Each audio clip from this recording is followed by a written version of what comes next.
नमस्ते, मैं विकास। हिंदी साहित्य के इतिहास का अध्ययन हम आज से प्रारंभ करेंगे ताकि साहित्य इतिहास से संबंधित जो परीक्षाएं होती हैं उनमें आपकी सफलता को सुनिश्चित किया जा सके। अन्य भी चैनल्स आपको YouTube पर मिलेंगे जो साहित्य इतिहास से संबंधित हैं, लेकिन मेरा प्रयास रहेगा कि आप हिंदी साहित्य के इतिहास को प्रारंभ से लेकर अंतिम बिंदु तक अपनी समझ विकसित कर पाएं। तो जितना मैंने सीखा है या जितना मैं जानता हूं उससे बेहतर आपको देने का प्रयत्न करूंगा। और जो अभी पंजाब के अंदर शिक्षक भर्ती आई है उसके पाठ्यक्रम को भी मैं ध्यान में रखूंगा और वो सब इस चैनल के माध्यम से मैं आप तक पहुंचाऊंगा। तो हम प्रारंभ करते हैं आज से हिंदी साहित्य का इतिहास। साहित्य इतिहास जो है उसे समझने से पहले साहित्य के प्रति दृष्टिकोण क्या रहा विद्वानों का और साहित्य की लेखन पद्धतियां क्या हैं उन पर विचार कर लेना जरूरी होता है। तो आज हम यही सब करेंगे। तो जैसा कि आप देख पा रहे हैं, मैंने पहले से ही सामने लिख लिया है इतिहास लेखन की पद्धतियां।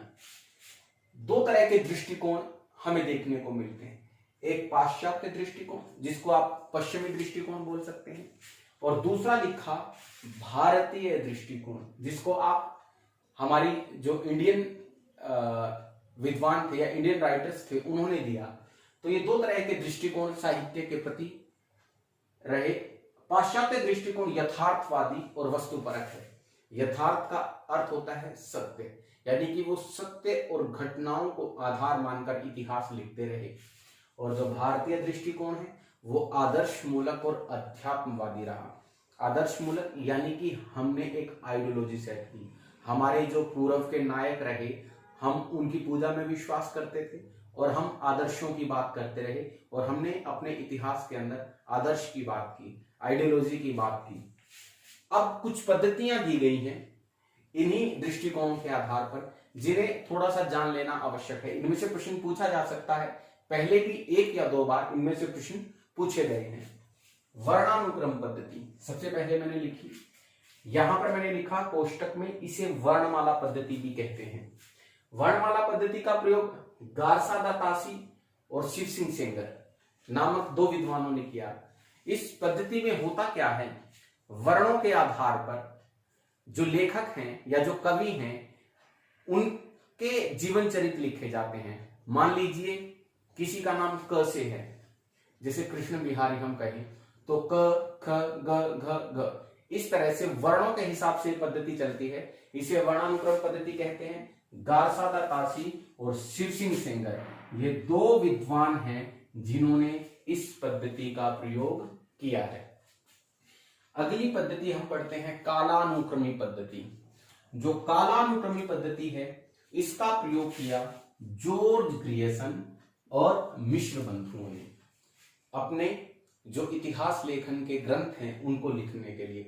कालानुक्रमी पद्धति के विषय में अगर मैं आपको बताऊं तो कालानुक्रमी पद्धति में जन्म तिथि को आधार मानकर, यानी कि किस लेखक का जन्म पहले हुआ और किसका बाद में हुआ, उस आधार पर इतिहास ग्रंथ लिखे गए। जैसे मान लीजिए किसी का जन्म 1901 में हुआ और किसी का जन्म 1905 में या 1906 में हुआ, उस हिसाब से क्रम के हिसाब से इस पद्धति का प्रयोग किया गया। उसके बाद वैज्ञानिक पद्धति। वैज्ञानिक पद्धति को इतिहासकार कहता है कि निरपेक्ष होकर संकलन किया जाए। निरपेक्ष होकर जो इतिहास ग्रंथ है उनका संकलन किया जाए, किसी विशेष लेखक के प्रति या किसी विशेष काल के प्रति या किसी एक या दो जो काल के खंड हैं उनके प्रति विशेष मोह ना दिखाया जाए। विधेयवादी पद्धति। विधेयवादी पद्धति बड़ी महत्वपूर्ण है हिंदी साहित्य में। इसके जन्मदाता हैं फ्रेंच विद्वान तेन। फ्रेंच के एक विद्वान थे तेन, ये नाम आप याद कर लेंगे, प्रश्न पूछा जा सकता है कि किस विद्वान ने विधेयवादी पद्धति को जन्म दिया। जन्म देने का अर्थ इन्होंने इस पद्धति को प्रारंभ किया, फ्रेंच विद्वान तेन इसके जन्मदाता हैं। और इसका प्रयोग हिंदी साहित्य के इतिहास में किसने किया, आचार्य रामचंद्र शुक्ल ने।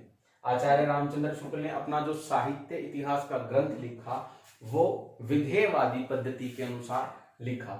तो ये हमने थोड़ा सा आज किया है कि दृष्टिकोण क्या क्या है और पद्धतियां क्या क्या हैं। आप इस वीडियो को पूरा देखें और पूरा देखने के बाद अपनी समझ विकसित करें और अगली वीडियो में हम आगे चर्चा को बढ़ाएंगे। धन्यवाद।